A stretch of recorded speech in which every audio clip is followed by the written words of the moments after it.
It's 1 o'clock, so I think we might as well get started. And if people keep coming on, that's just fine.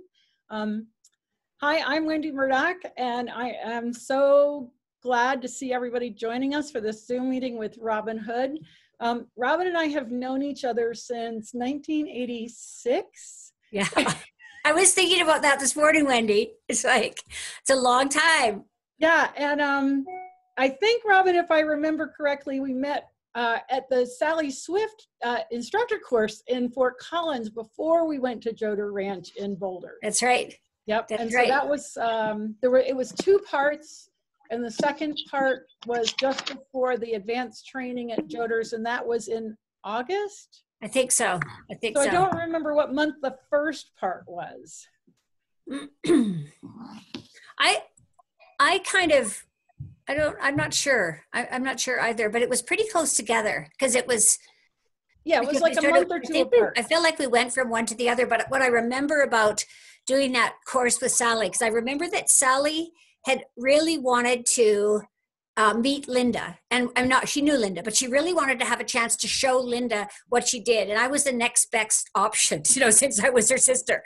And I tell you what, I had been riding all my life, and I felt like I was a complete beginner in terms of just some different concepts and so on. But it was a really great, it was really a great course. And I think that I was thinking about this too, that I think Sally and Linda have had so much influence on so many people in terms of just how this influence and how they went down different paths and that cross over, but they're all the same idea of being positive towards horses and people. Yep. Well, I was with Linda and Sally in February of 1986, right? Because Kim Walness was going to go to Gawler with the Grey Goose. And in February, she was in Washington, Connecticut.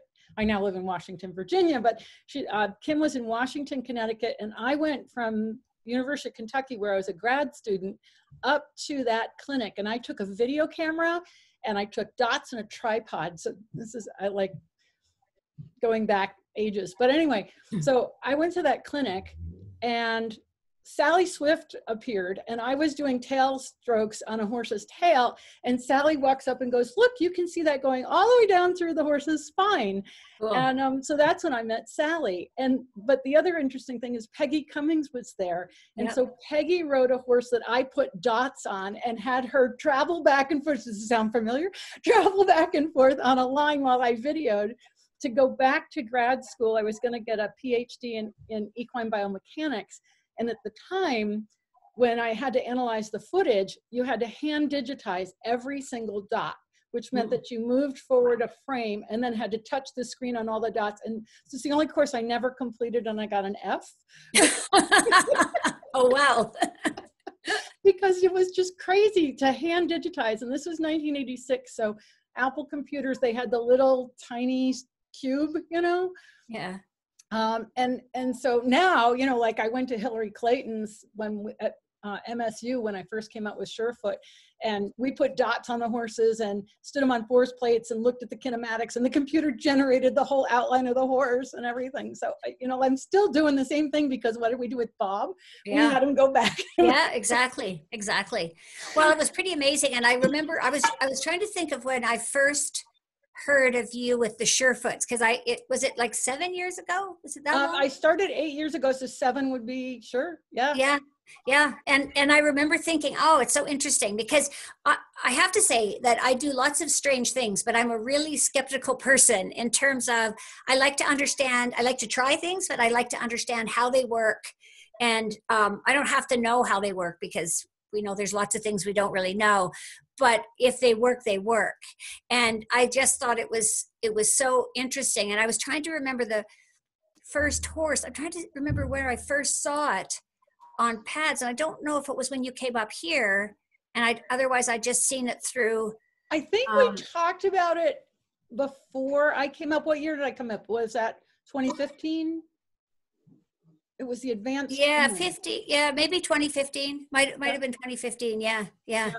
And but I think we had chatted about it before, because I showed Linda it would have been that spring. Yep, exactly. I think it was that spring. And because I said to her, you should see this thing that Wendy's doing now. And then it happened that she was in the area and so on. And then she got to see it. Well, that was kind of interesting.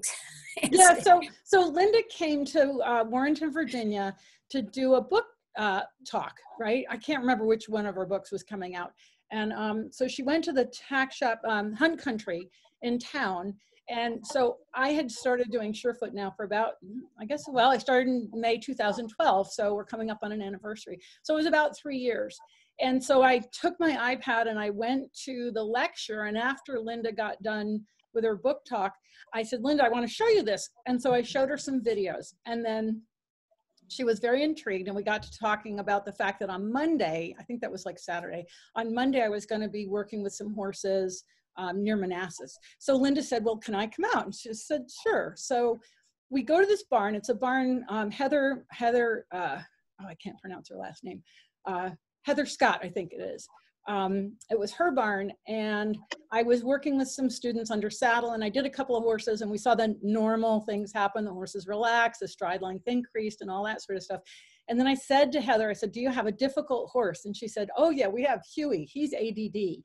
And, like somebody rode him and he bucked him off at the end of a trail ride. So I was like, great, go get Huey. And they brought Huey out into the arena, untacked in a halter. And I did each front foot a couple of times. And then I did both front feet. And this horse fell over. And I don't know if he fainted or what, but he fell over and laid on the ground. I actually have a picture of Huey laying on the ground. And I thought I'd kill my first horse with Surefoot. My heart was pounding so hard. And I looked at Linda and she's like, oh, he's breathing. And she hadn't run over to do ear work. So I'm like, okay, the horse can't be that bad because she hasn't moved. She didn't move, right? And then she kept pointing out different things about him. And I'm like looking at the horse and looking back at her. And then the most incredible question, she said, so Wendy, what's the most interesting thing you've seen with Surefoot? And I'm like, besides killing a horse. And I told her this story about a horse that ran like a bat out of hell because we unlocked him at 19. But he laid there for like 5 minutes. And then he finally just got up and we took him back to the barn. And the owner of the horse wasn't there. We never even asked permission to work with this horse. So that was pretty incredible. But, he was fine. And I've only ever had that happen with one horse. I hope that never happens again. But yeah, absolutely. Well, it was interesting. And then it was that summer you came up here for the advanced training. And I remember it was really interesting because I had only just started using them. And we had one of our geldings that we put him on. I remember that all he would do was rest a hind foot on one pad the first time that we put him on it. And then that we offered it because he wasn't willing to stand on the front feet. It was just like a hind foot. And yet the next session we had him out being ridden. And this is, I think at that point you weren't doing as much with them when they were on the horses as you are sort of now, sort of initially. But what was interesting is we had him on the pads. And every time we would ask him to come off, he would come off the pad and come all the way back around and come right back and stand in front of the pads. Yeah. And every time he did that, there was a change in his posture. So there was a release through the head and neck. And I think that's so amazing and fantastic, the way that when we allow the horses to find their own way, that they will find it. And so it's about getting out of the way of your horse. And that's not easy for most people to do. No. And way back in the very beginning, so I started in May, and then the end of the month I flew to Spokane, Washington, and I worked with a bunch of horses there. And then I flew home and went immediately to Holland. And in Holland, I sat on a horse while someone else put the pads underneath his feet. And that's the first time I felt it. Well, we videoed that footage. And I was on my way to my Feldenkrais training with Mia Siegel and Bud Tolst. And so I sat Mia down. I still have the audio of her, what she saw. And I had her watch the video. And as she's watching the video, she said, oh, look, there's the change in C6, C7. And then, oh, there's the change in the pelvis. And so she narrated all of the changes that happened with the horse that I was sitting on as she watched the video. Wow. And, you know, I mean, I don't know if everybody knows the connection with Mia, but Mia was Dr. Feldenkrais's assistant for 15 years before he started training people. And Mia is the person Linda took with her to work on the first horse, right? From Northeast Ohio. Hi, everybody. Hi. So if you just mute your audio for now, that'd be great. Great. Yeah, so, you know, the circles upon circles, but the connections with Linda and Mia and Feldenkrais and, you know, back again years later, I think is just something that I find totally fascinating. Yeah, absolutely. Absolutely. Well, you know, I was thinking this morning, because I was thinking, well, there was a couple of times where I've seen such a huge change in the horses, besides the week that you spent up here where we saw some amazing changes. And we had a horse actually in Holland, and I couldn't find any pictures, but this was an Icelandic who was 11 years old, had a lot of potential in terms of as a competition horse, but he was so stiff in his body and nervous about people. And the woman who had him was actually a TTouch practitioner and had done a great job of just getting this horse to trust people more and so on. And so during this 5-day course we had him stand on the pads a little bit every day. And he seemed to be really accepting of the pads, and he wanted to stay on for a long time. And so I think on day 4, we had horses under saddle. And so we brought him into the arena and let him stand on the pads with the rider. And we had to really ask him. And again, this was kind of in the early days where we sort of let the horses make the choice to come off, but some of them will stand on forever if you kind of let them.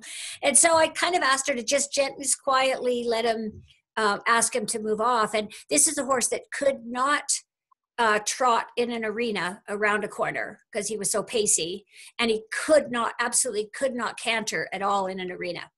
And so he came off the pads the first time, dropped his head, walked around, just a totally different posture, came back to the pads. So we put him on them again, let him stand again. And he did that 3 times. And the change in this horse, he could now trot. I mean, this is in such a short period of time, considering that his muscle memory of not being able to trot and that sort of just the habitual response that he had to corners and so on was pretty ingrained. And then so she went home and she continued with them. And this horse she'd let him stand in his paddock on them, and he would stand on them for 30, 40 minutes before he would walk off. And she then wrote to me a couple of months later, and she said he could now canter in an arena. Wow. He could trot. Everything was changed. So it was a perfect example that you can teach an old dog new tricks, so to speak, when you change what's happening in the nervous system. Yeah. And, you know, that makes me think of another horse that the woman, reported that the horse wouldn't even pick up, I think it was the left lead in the field. And we did Surefoot at a 2-day clinic. And after the first day, the horse was cantering the field on the left lead and would canter under saddle. And not all changes happen that fast. Like nothing works 100%, right? And I need to caveat that. But the possibility of change and the speed with which it can happen with Surefoot that's one of the things that's so mind-bending. That I've seen horses like that horse. I've seen horses change in like minutes and not go back. So I still want to understand how this is working, and I'm hoping someday that we have some research starting now, and I'm hoping someday that actually hook up a horse's brain while they're on Surefoot pads and see what happens in the brain, because that to me would be the most fascinating thing, is what's recircuiting or rewiring or unwiring or rebooting that makes these changes so rapidly by putting a horse on a pad. I mean, it's just It would be, you know, Robyn Bernhard did some studies with using TTouch and use the mind mirror biofeedback machines. That she lives out near you. She does, yeah. And I contacted her, or I reached out to her once, and I didn't hear back. But I'm going to have to reach out to her again. Yeah, because I think it would be. I'm going to contact her, because I think it would be like, once things are you know, you once we can move again, right? Once we can move again, then it would be super interesting to just see what's going on. You know, even if it's just for that moment. And I think the difficulty is with so many of these things is there's, just like you say, it doesn't work like that all the time. But I think the changes, and I was thinking about, when we were in New Zealand last year, and so Wendy was doing some demos at Equidays. Oh, yep, Equidays. And it was so fascinating because people would bring a horse and then say, she'd ask go around and see which foot the horse could pick up to put on the pad. And they would, and then she'd say, I remember with one reining horse, oh, so does your horse have trouble, spinning to this direction? It's like, yeah, how do you know that? And of course it was because of the balance. And that's how, as you explained that. And I think that if we can work with our horses to start with nothing on them and nobody on them, and give them those choices, and start that we can recognize where they have difficulty in the balance, let them see where they can have the difficulty in balance so that they have a choice and that they can change what it is that they're doing. But as humans, if we can just recognize that they're not out to get us, they're not doing things intentionally. And I think that the things like the Surefoot really help us see that. And I think that is so beneficial for people and for their horses. Yep. Yeah. And I'm just wondering how many people out there that are watching right now have actually used Surefoot. So if you've used Surefoot or are familiar with it at all, just put it in the comments in the chat. And if you have any questions, just go ahead and type it into the chat there, because we've got 100 people on. Wow. Yeah. And if we all unmute our mics, it'll be crazy. But you can just post in the chat, and I'll try and keep yep, there's a whole bunch of you out there that have used Surefoot a lot. So this is awesome, and I'll just keep an eye on the chat. Let's see, I don't have any pads. Yeah. Okay, Masterson Method. So somebody out there is doing Masterson. In fact, there's a bunch of people that are Masterson Method people that use Surefoot, and that's the beauty of it, is that you can combine it with just about any technique. So whether it's the teamwork and the TTouch, or whether it's like if you're a physio or Masterson, or wow, it just, vets are using it in combination with their chiropractic treatments and acupuncture treatments. And I think one of the places that we tend to not use it where it could be of really great benefit is during training. So a lot of people want to do it before their training, after their training, or at quiet times. But I've literally used Surefoot within a riding lesson. Like, I was working with a student for 45 minutes to accomplish a certain task at the canter, which I can't remember what it was now, but I remember that it wasn't happening. And it was a regular student, so I thought we'd done Surefoot with her horse, but we hadn't. So I stopped the lesson and I did Surefoot for 5 minutes, and then we went back to the task, and the horse instantly accomplished it. So sometimes it's so hard for us to stop what we're doing to offer a different idea, to come back to it and give that horse that little bit of a break and offer a little bit a different feeling. But it was so amazing for me to watch the change in that horse when we just took 5 minutes out of the lesson. Because, sometimes you get like really kind of focused on what you're doing, and so it's hard to let other ideas come in from the side. But that is a great place. Oh, trimmers, yeah. So there's great comments rolling by here. Yeah. Well, and actually one person was saying that they use them, their horses seem to like them. They don't really know exactly if they're using them, correctly. And I think that's also the beauty, is that if you just pay attention to kind of what's going on with your horses, you may not be using it for a particular issue, but you'll often start to see different kinds of changes happening. Like, Bob was a perfect example.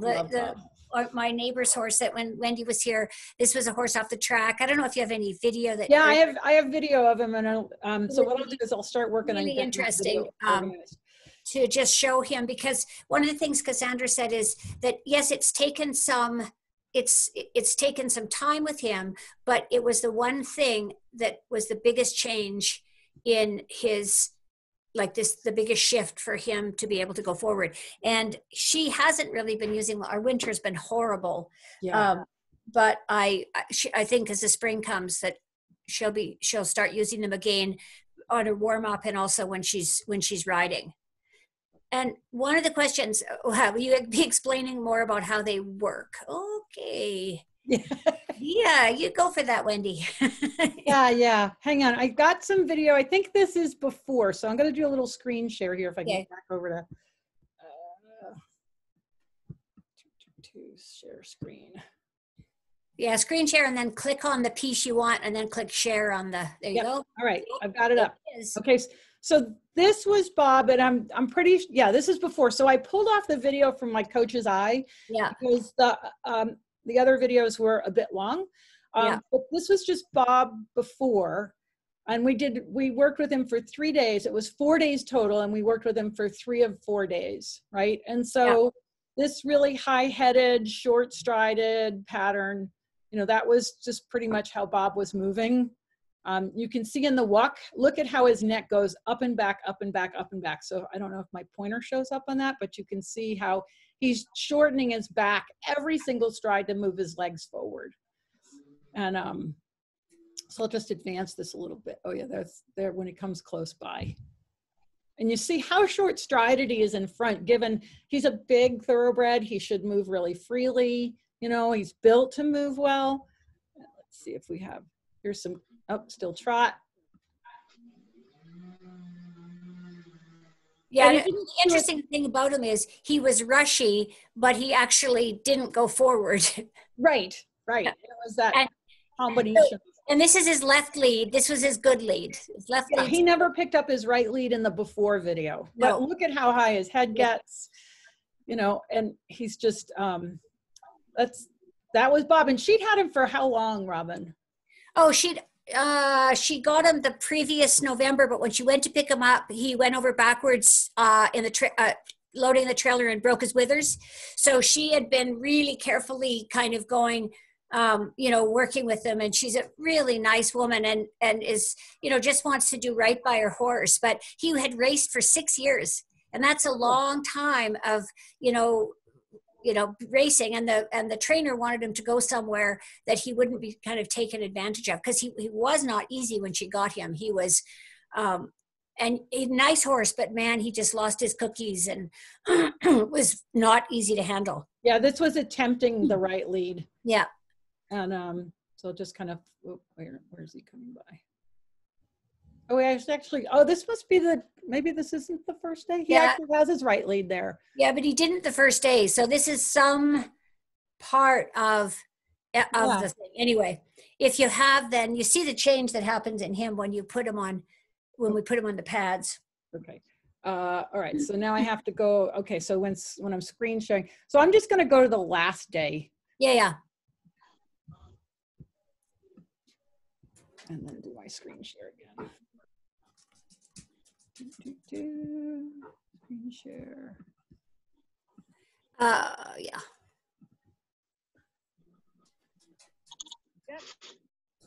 So you could even see from that down transition coming out of the canter. I'll just play.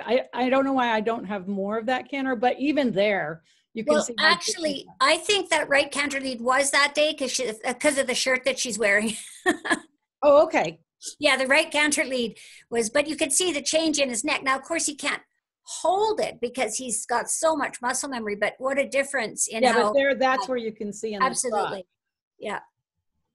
And one of the things that, like there, he actually drops his neck, whereas before when he would go past where the gate was, which was just behind me there, he would twist his neck really, really badly and try to dive out of the gate.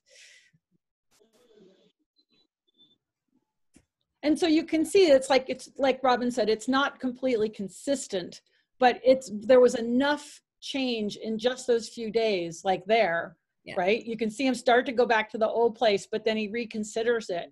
And he's not as committed to that old place. And so I talk a lot about the degree of commitment that, like, oftentimes what you'll see is that before you see a real shift, you see what the horses are less committed to an idea. In other words, they start out super strongly in an idea, like this horse raising his head, and then he raises it, but it's kind of like, oh, why am I doing that? And then we get the nice let go in the neck where he drops it down. And as Robyn said, he can't hold it yet because he's been doing that for so many years. But the fact that he could begin to find that enough that it started to become the choice that he wanted. Because horses and people were designed to seek ease. And so when we have an opportunity to feel something different, then we can choose. But without a choice, we can't pick it. Yeah. So I'll just... Well, I love one of the Feldenkrais sort of sayings is his intention was to make the impossible possible, the possible easy, and the easy elegant. And until that first step, and you see there's many more steps of possibility that this horse is showing us before it was really impossible for him. Yep. So I've got some before and after pictures I wanted to just... And there was a question about, somebody said, if my horse has kissing spine, surely it can't help with kissing spine. Have you had experience with any horses with kissing spine, Wendy? So with kissing spine, one of the things I ask people is, has it been diagnosed with x-rays? I mean, if you take an x-ray of a horse and you clearly see that there's fusion, you know, you're not going to be changing that. But if a horse is going into extension in his back the way Bob was and causing pain, but it's not fused, then you have a great chance to make a change. So it's certainly, you know, and worth a try. That's the thing, is so much of this stuff is just worth giving it a shot. And even if the horse just gets more comfortable and is able to feel something different. So, you know, this was a screenshot. This is day 2. We can tell day 2 because of the black shirt. That was, the day 1 and day 3 were similar color. One had stripes, so it gets a little tricky. But, you know, you can see where he let the neck down, and that was the consistent thing. So, you know, the other thing is that it's certainly worth a try, because you don't have anything to lose other than a couple of dollars. And if it doesn't work for you, I'm sure you've got another horse or a friend who'd be happy to use your pads. So it's such a possible opportunity. And one of the things that is a benefit that I think is huge is the way the horses start to relate to people in a different way. So Robyn, I'm sure you've had experiences where the horses suddenly started to engage with the person quite differently than the way they did before.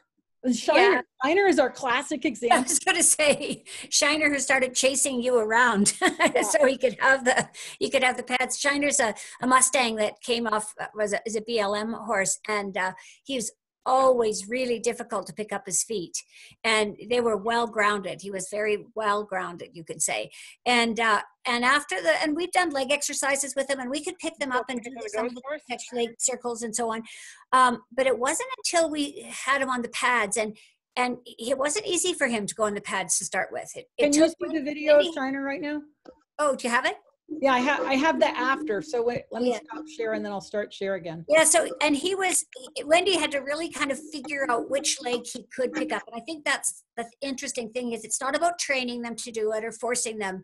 It's actually about allowing them to tell you what's easy for them to do. I mean, you can ask, but it's not about, you know, getting sort of after them to do it. And, once he realized the Surefoots, I don't know if you have any pictures of him. I don't know. This is the after. I picked the last day. Yeah. I'm going to just watch the way this horse is moving in the after, because then I'm going to say the before. Yeah, he would shorten his neck most of the time. Just keep coming in every week. You're wanting for it, but you just keep coming in. You get these little scraps of paper, you get to carry them around. Somebody, is that your background sound there? No. Okay, somebody's got a background sound of a guy. Okay. Right, so we can see that Shiner's actually trotting, and this is the thing I want to point out, is that he's actually trotting, because I'll show the before video here in a minute. Right, okay, so I'm going to stop that. I have to stop share to get to my other video. And then I have to go over here, and I'll go to Shiner day 1. That's day 3, day 2.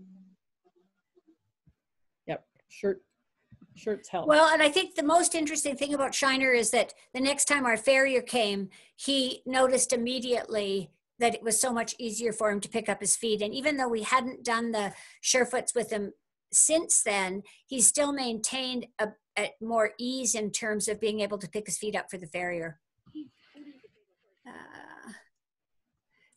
Tracy, I don't know if you, oh yes, she's muted now. Okay. There was also a question while you're getting that, but we can answer it after, about saddle fit, that there's a horse that new horse had is U-shaped and full, on the right side, and an A line and collapsed on the left. Is there anything specific with the pads? I think you've done some things of showing horses. Was this day one? Yeah, she's got the green shirt on. So watch how his head and neck moves up and back. Yeah. Let's see if I've got Trot on here. But she was wearing that shirt on the last day too. Maybe she was wearing it on 2 days. It's possible. Hang on. That's the fun part. I like it. Yeah. The dates on them, it didn't put the creation date of the date when I put it in my computer. So I'm still struggling to figure out what day. That's day 3, day 2. Pretty sure this is day 1. Hang on. Yeah, she wore the same shirt color. Oh, shame on her. There, we gave him water. Well, here's a JPEG. Here's a picture of how he was standing. So let's show that screen. I mean, that was very typical. And there were 2 feet that you absolutely couldn't pick up when we started. Yeah. And you can see his expression. He was really quite put upon to be with us. Whereas at the end, he was actually looking forward and trotting toward me, like trying to get to the pads. Yeah. Really changed his attitude. And he stood on a multitude of pads. I think you even had him on the half rounds, like the. I have my favorite video of. Yeah, I think he was on that. So Janet asked whether whether Bob, because he raced in one direction. I'm sure that was part of it. If you're only always using one lead, then you're going to be much more habituated to do that, and muscle memory as well. Yeah. And so one person I know, they were doing some saddle fitting, and they put a horse on the full physio pad, which is big enough to put 2 feet on it. And the whole top of the shoulder area widened out because it had been contracted from the muscle tension.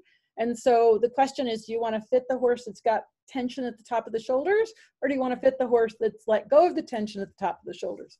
So if you are using Surefoot with saddle fit, I would suggest that you measure twice, and measure before you put the horse on the pads, and then measure again after they've been on the pads, because there was such a change. This person was, it was over in Europe, and they were so astounded at the difference in the width after they'd used the Surefoot pad. You obviously don't want to trap a horse into being tight. You know, if it's too narrow and you fit them that way, then they're going to be stuck that way. So if you can make a change in terms of the shape of the top of the withers, that would be important to do before you fit the saddle. Yeah. So actually, Wendy, do you want to just do it for the people who don't know? Most of them do know about Surefoot, but the ones that have asked is, how do they work? The best, sort of your best guess. My best guess. So the best guess right now, and I say that because I've been doing this for 8 years. And for 8 years, I've watched horses change in as little as not even touching the pad. Oh, I'll find that video. I have a great video of a horse. He never even stood on the pad, and he had huge changes. And we forget that the foot's a sensory organ, and that it really has to report back to the brain, and it has to give that horse orientation in space. So if that foot is not meeting the ground securely, that horse is going to be guessing about where he is in space. Proprioception. It's like you walking down the stairs at night in the dark, and you think you're on the last step, and you find out there's one more step, and you nearly kill yourself because your body organized for that step to be there. So I've talked with Dr. Peters, and we did one talk. We did Brain 101, and you can watch that video on my YouTube channel. But we're looking at influencing the brain with a whole bunch of different inputs. We're inputting through neurochemicals. So we see dopamine, that's licking and chewing. There's got to be some serotonin, that's your feel-good chemical. And we're influencing all the mechanoreceptors and proprioceptors that are in the foot. So the foot has to meet the ground securely for that horse to feel secure. And if they're not, then, you know, they're going to be anxious and nervous. Let me see if this is the video I'm looking for. That's not, but I can get my information. And so there's a large piece of just bringing awareness to the horse. You can't change something you're not aware of. And that's such a classic in the Feldenkrais world, is that, you know, you've got to know what you're doing before you can do what you want. And so by discovering what you're doing, you become able to make choices. And so it's Robyn, help me out here. I'm trying to find a video that really helps explain this. Right. Well, and I think it's that whole thing of novelty is part of it too, that anytime, if we want to change a habit of doing something we're doing, we have to do something different. And I think that the thing about the pads is it offers enough novelty. Now, one of the questions someone said is, which pad how do you know what to start with? And the last thing that I remember you saying, and what I tend to do is, if you don't know, the firm pads are a good starting place if you had like as long as the horse is basically calm. Yeah. So if your horse is nervous or anxious or tends to pull back or is worried about footing, then you would want to start with the hard pad, because if you scare them, and Robyn, you had that experience. Yep, I did. If you scare them, then they're going to be much less likely to want to try it again. Yeah. Right? So it's important. I found the video I'm looking for. It's important that the horses aren't forced into doing this, and also that they're comfortable. So I've had horses that in 4 days, I never got them on a pad because they were too worried about things. But it helped me give the owner a way in which to process that experience and how to handle it. And one of the things that was so important is to make the horse feel safe, and that I wasn't going to force him into doing something. Yeah. So we had to turn around and make it that I was going to be in between the pad and the horse, so he could trust me that I wasn't going to do anything that was going to hurt him. And then I got his curiosity up, and then he would start to follow me. And the owner did get him on a pad. She sent me a picture, but it became more about how do you help a horse that's this worried about something become comfortable. So in that regard, Surefoot became just simply an expression of a problem with a solution that wasn't really about the pads. But if your horse is nervous, anxious, tense, weak, stall rest, that kind of thing, you want to start with hard, because it's going to give slowly to heat and pressure. It's not going to have any lateral give. If your horse is basically calm, then starting with green with firm, that's totally cool. This horse here, I'm going to show, can you see this video? It's of I could see yes. Okay. So he was a horse down in Costa Rica that was a tope horse, meaning they taught him how to do this, you know, sort of dancing that they call it. And then he was adopted by an owner who had him for 2 years, and they had never seen this horse yawn in 2 years. I'll play it again. And he didn't even stand on the pad.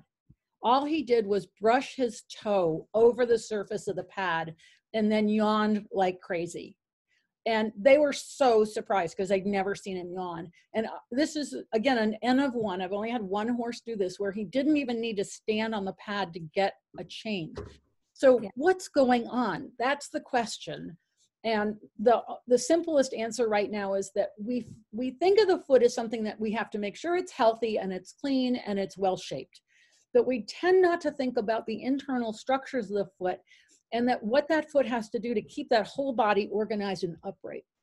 And so it's got to be super responsive to its environment, super responsive to the things it steps on. And some horses, here he is again, right? He'd been on the firm pad, there's the green pad now, and you can see he can barely keep his eyes open. So we've got these huge chemical releases, neurochemical releases in the brain. But probably the best way to think about it in a lot of cases is it's like resetting the system, like rebooting your computer, because the changes are so profound and can occur so rapidly and be lasting. So I think of it as like the horse is born with a movement pattern and stored in his brain, the way he moves. And then, you know, he's gets kicked in the field or falls down or has poor saddle fit, or maybe somebody didn't do his teeth right. And so then he starts to develop these patterns, and they get like habits, just like people. And so let me get another one. As we form these patterns, that becomes kind of how we meet the world. And Surefoot, in some way that we don't fully understand, gives the horses the chance to change and to reset back to a more original setting, if you will. And it's just, you know, like when I started this 8 years ago, I knew from the first moment that it was something really profound, because the first horse I timed for 15 seconds, but I had no idea just how profound this was going to prove to be. Oh, here's a little guy with a rider on board. His name is, I think this is Oreo, and he had terribly shod feet. Oh, that's another. I have lots of horses, but that horse, Oreo, we couldn't change his feet. The farrier came and they were supposed to reset his shoes, and all they did was tighten the clinches. But by putting him on pads, he suddenly decided that I was okay. And instead of like thinking about biting me when I asked him to step back, he was like, oh, I'm going to consider that now because you made me feel good. And so there's this huge change in the relationship that we see. In addition, oh, let's see where I forgot. I'm into, now you're looking inside my computer here. So there's actually a couple of, one of the questions was, if your horse sways a lot but stays on the pads, they're on the hind feet, should you move them off? So if the horse is swaying a lot, then yes, you want to actually take them off. I'm going to find the horse that sways more than any other horse, if I can find it quickly. I'm going to stop my screen share for a minute while I find it. So we had a horse down in Costa Rica that swayed, and he could sway on any pad and for a very long period of time, but he was used to it. And so it was okay to let him be there longer. But if you're starting out with a horse and they're swaying a lot, you want to really shorten the duration, because they have to think about, it's as if you're starting a new exercise program. And if you let them be there too long, you can really make them sore. So you want to, so just a question, what have you seen, like what kind of soreness have you seen that you've muscle soreness. So in like shown up by being lame, or stiff and you know, like, well, I guess the best example is, think about, okay, so you've been sitting around on your couch now for about 2 weeks and you haven't been able to go out. And so you think, well, I'm going to go out and do my 2-mile run, right? And then 2 days later, you're like, wow, man, maybe I shouldn't have run that far. And it's that same kind of thing. It's because we're working the little tiny postural muscles. Right. And so this horse, this is another horse down in Costa Rica. And he's it's so hard to imagine that this horse is hotter than a firecracker when you ride him. He's such a cool dude, but he's my star performer. And we've got him on 3 pairs of pads in front and the slants behind. And if I don't take him off, he will not leave. He will stay there. It's interesting how he kind of, what breed is this horse? He's a Criollo. He's when the nervous system calms down. Oh, that's my voice. I'll just. And he just hangs out there, and like he'll just stand there, and you just start putting pads under his feet, and he'll let you put as many pads as you like, and he's so into it. But you know, he sways a lot, and he's used to it, so you can let him stay there a little longer. But you wouldn't ever want to start a horse out like this, because like I said, it's like you starting a new exercise program. You can wind up really sore. So you're always better off. Oh, nope, that's just short. Better off. So somebody's asking what the pads are made of. I guess it depends. So the materials we use are really high grade. Some of them are medical grade foams. Some of them are in your pro football helmets, and they're different types of materials. We went through several thousand foams before we picked the ones that we use. And so I tested them for 1.5 years and came up with these to come up with really horse durable foams that we're going to hold up under the weight of a horse, and that at the same time we're going to give us the results that we typically are seeing. So there's different types of foams because there's different densities. And so there's, and the blue ones are the softest ones, aren't they? Like a human will stand on those and really feel the softness versus some of the other pads. Yep. And this is firm, it's green, and you can see this horse here, he's just really, he's chilling out and he's really letting this whole hip down. So it's not uncommon to see a horse stand with just resting their toe like that. Yeah. And they're just really letting down. And somebody posted about sacroiliac, and we see a lot of horses with sacroiliac issues that using the pads and using the slants are really helpful. Now with the dogs, we started something called Sure Paws, and we're working with dogs. And the nice thing about dogs is they're so much smaller that you can feel the muscles. And we have a therapist over in Australia named Robyn, another Robyn, and she'll put the dogs on a slant and she can feel how the psoas muscles let go. Now, we can't do that with horses because there's so much mass, but if it's working for dogs like that, I would kind of think that we can maybe be seeing those same kind of changes in horses. Yeah. So a couple of questions. One is, how do you decide on multiple pads? That's a hard one because it's not really written in stone exactly. Yeah. And so, you know, what I do is I start obviously with one pad, right? And getting to multiple pads is not a goal. It's just something that Felicitas von Neumann-Kosel, and I'm hoping to have her on in a Zoom meeting. But you see how he's got the pelvis? Oh, that's my voice again. Down. Oh, I gotta mute those. So Felicitas, one day she posted a picture and she had horses on triple pads, and I was like, what is she up to? So I went up to see her, and she finds that she gets a lot of change by using multiple pads. Now you can make a horse wither high by stacking them in front, and you usually start with the hard, this is the hard pad, the orange. You start with that as your base because it's going to give you the structure that you need, and then you can build up from there. So this is really cute. But you know, so stacking is something that you can get to, but it's not always necessary, in fact, or encouraged in some cases, because in many cases just a single pad is going to be a lot for a horse. So yeah, you know, practice and experience, that's going to be part of what makes you decide. Now I'm going to see if I can get over to this little, yeah, I've got these pictures. So one of the questions too, do you start with 1 or 2 feet? And generally you start with 1 foot and then and see how the horse responds to it. I've had a few horses that you could put one under and they seemed really comfortable, and you know when you go to the other foot, you know, that they, if they just pick it up, that they're saying, yeah, that's great. And other times you might have to do just 1 foot at a time until you've experimented with what's acceptable for the horse. Right. So, you know, horses know we're going to pick up their feet to clean them, right? They're used to having that done. So if a horse doesn't want to lift his foot, to me, that's a signal that I don't want to pad under that foot. And I just start looking for another foot. Yeah. So this horse, this is a little quarter horse that I had recently, and she'd been doing reining, and I just want you to watch how she's moving here in front, right? And I'm gonna mute my sound here. And so she came to me for her first time last month, and you know, she really is designed to move a whole lot better than what we see here. Like, she's so short, and you can see how that right front is really short. It's not even getting to her nose, right? So I just filmed her a little bit before because I knew if I didn't, I was going to be unhappy. You don't have to if you don't want to. And you can just see that she's just really hardly bends in the elbow, like that left elbow. You don't really see it bending much. So the knee doesn't lift very high, right?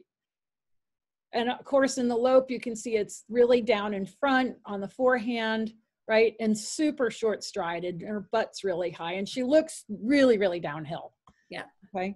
So we started with 1 foot, right? And what I want you to notice is, here's her foot on the pad, and where is her shoulder? Well, her feet are really narrow compared to, like, if I drop a line from her shoulder, her foot should be over here on her left front, and it should be over at the edge of the pad on her right front. So that's where the foot should wind up. But you can see how base narrow she is. And we already started to see some changes.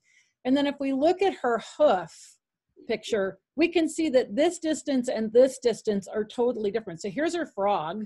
Yeah. See how tight and narrow this is. So the reason I'm pointing this out is, yeah, again, this is her right front, and look at how tight that is there. over time in the session, this is in one session, right? Now we've got her foot standing on a pad, and you can see that it's much more underneath her shoulder. Right there, it's a little bit narrow. Okay. We saw a change in the shape of her foot on the pad as we went through the process. And this is one that I was just really surprised at, right? Again, we can see how that's starting to line up, and we can see how this foot shape's starting to change, right? This is the right one. It's still really narrow, but this one's starting to get a little more even. Right? Now we can see we've got her on 2 pads. And I just flipped the orange pad over so I had a clear surface, so I wasn't reprinting. Now the orange pad, the print will disappear, but if you're working right away, you just flip them over. Okay, so she's a little bit wider there. She's still not really where she should be. And one of the things that was super interesting, and I'll just kind of scrub this video a little bit, you can see how her chest moves, right? You can see how she's always lower in her pec line here, and her sternum is rotated so that her withers are always to the right. And so she's always lower in her chest on the right side than the left side. Yeah. Right? And there it's really obvious. And when she turned her head, you'd see this happen either way. Didn't matter which way she turned her head. Okay? So now this is another print, and look at how much more symmetrical we've already gotten. Isn't that crazy? Yeah. In the same lesson. In the same lesson within like 20 minutes. Wow.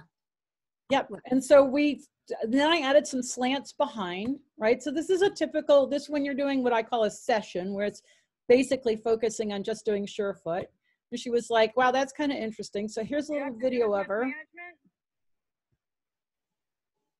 And look at how much lower the neck is. Yeah. And we start to get some elbow movement, right? Exactly. The whole shoulder moves completely differently. Different. Yep.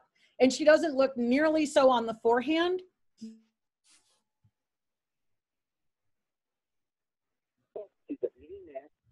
Right, and I need to throw some of this video into Coach's eye and see if I can't do the side-by-side stuff. Yeah. But this was just filmed with my iPhone. So the question was, why the choice of the slants for the hind feet? Oh, I love the slants behind. I just give them full foot support, but heel high. And I personally think that it gives them some lower back relief. I have no proof of that right now, but when we have people stand on the slants heel high, they feel relief in their back. Yeah. So I actually think that may be going on. And I have no way to prove it at this point. All right. So now I stacked her on that right front. I double stacked her because she was so much lower, and we can still see, see how that changes there in the chest. Now this side is low, the left side's low, and the right side high, right? And she turned her head and dropped down instead of before. When she turned her head right, she went low right. So now that's a big change. Okay. Let's see. Here she's stacked again. Yeah, again, you can see she turns her head right, but she goes low left instead of low right. Wow. And I didn't show you before film. Now look at this footprint. Wow. I know. That's what was so crazy. And this is the right front. And look at how much wider this has gotten now. Right? It's crazy. I mean, it's really crazy. Then I worked with the rider a bit because she was bracing. Right. So, that's, some people ask me, well, will it stick? You still have to look at the saddle, the horse, and the rider. You can't take it into isolation. But now look at how she's standing so much wider. Wow. Wow. That's amazing. Yes, you can use the pads with shoes on. That was one of the questions. Yes, shoes and boots. It doesn't matter if a horse is wearing boots. Yeah. What's interesting too is when you've got this horse that's low in front, it's going to create more bracing in the rider full stop because they're kind of fighting that downhill push. So then you change the horse. So you have to give the rider that possibility of what they can do to change, to adapt to this new feeling, because the horse looks so different. Yep. And this whole letting the whole neck down like this, that's really going to help let the back come up. Yeah. So this is all I used was hard pads here pretty much, right? Except for that one time I stacked with the firm. And here's I'll just rotate this, right? she's moved off a little bit, but you can still see how much more symmetrical these feet are. Right. And she had, was she barefoot? No, I can't remember. No, she had shoes on. Yeah. So that's the thing, is it's like those kind of changes can happen anytime.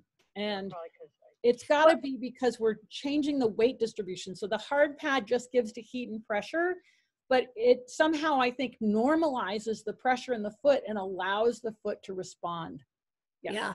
And you know what I find so interesting that I've seen over and over again too is how horses to start with will have a preference of turning their head one direction or the other. And you see them start to explore this changing the head sort of right to left. And I think that can make such a difference. I had somebody was asking me about a young horse that was having trouble when they're mounting her. She's standing over a mounting block and turning her head left. Turning right, she can take food eating over, but turning left, she really gets unbalanced. And so I suggested that she actually look and see what she's like with the surefoots to see how she can, if she can pick up that foot on the left front as easily, and then start to be able to turn her head without a rider. Because if it's that being a detective, if they can't do things without a rider, without a saddle, free in the pasture, highly unlikely they're going to be able to start doing them when there is somebody on their backs.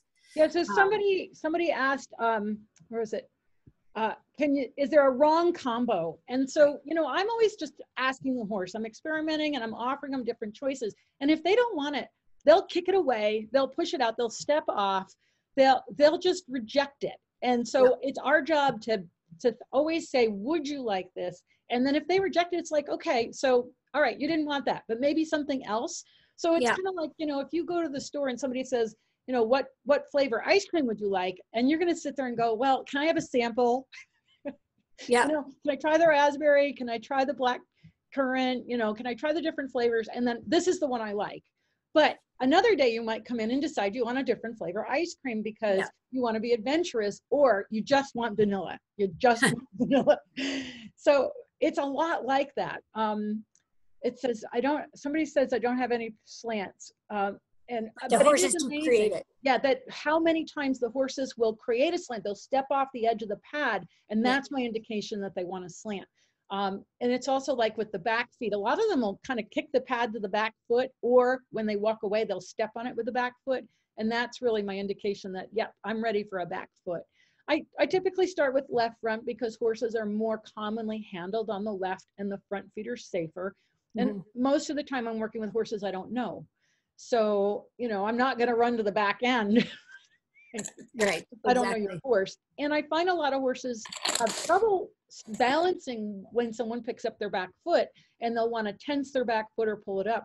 But when they start to realize you're going to put a pad underneath their foot, they get easier and easier with picking up the back feet. And believe me, your farrier's going to appreciate you if your horse is easy to pick up his feet. Absolutely. So another question is, do you use slants? Do they want slants when they're downhill? It can happen. I mean, that's the thing is, just like you were talking about the ice cream, it's so different. It's like, I'm actually wearing a body wrap right now. And one of the things that I've been sitting on this computer a long time, so my shoulders have gotten really tight. And so I use different wraps. And my feeling when I first started sort of playing with the wraps with people is, I think what it does is it helps to reset proprioception. And I think that's exactly one of the things that happens with the pads. There's that little shift that happens through the nervous system. And the thing is, it's going to be different with different people and different horses. Yeah. So we can't say that when we do exactly the same thing with any being, it's going to always act in the same way. Yeah. And, that's the good part and the bad part. Like, of course, it's, you just have to be able to trust, and that's where observing is having people become more better observing. I'm actually going to start doing some videos to help people be better observers. And and the other thing is, so many people worry about doing it wrong. Yeah. The only way you can do surefoot wrong is if you force the horse to stand on it and you have your hand down by the horse's foot. Yeah. Those are the only two things that are wrong, because I'm very concerned about safety, and I always want people to keep their hands away from the hoof. If the horse gets unsteady and steps off and your hand's there, that's bad. Yes, exactly. Making them stand on a pad is also bad. It's really about a choice. Yeah. So we're about at the end of our time, Robyn. this has been awesome. And I've got 3 other Zoom meetings this week. I have Sharon Wilsey as a guest on Wednesday. I have Daisy Bicking as a guest. She's Integrative Hoof Care. Sharon Wilsey is the author of Horse Speak. And then I'm going to be doing an intro to Surefoot on Friday, where I'm just going to walk people through the process itself. So those other ones are by, you have to register for the courses. I sent out an email and I'll post on Facebook how you can register. And this video will be available once I process it and get it up on my site. Well, and you have lots of videos on your website, I think, too, about different things. And Judy's question about the horse with tight hamstrings that pushes into the bucket on the wall, just try it. That's the whole thing, is we don't know. It's only from people experimenting with it, doing things, and then having, and then reporting back. It's the same as with TTouch. The only reason we know it worked is because other people would use it and find out, what happened. So, and now Surefoot's, it's literally around the world, and it's in all disciplines, and everything from top competitors down to just somebody with their horse in their backyard that wants to make them feel better. So thank you, Robyn. Thanks, Wendy. It worked out great, and thanks everybody for joining. And until next time, enjoy your horse either virtually or if you can go out and spend time with it. Thanks, Wendy. Yep. Take care. Bye.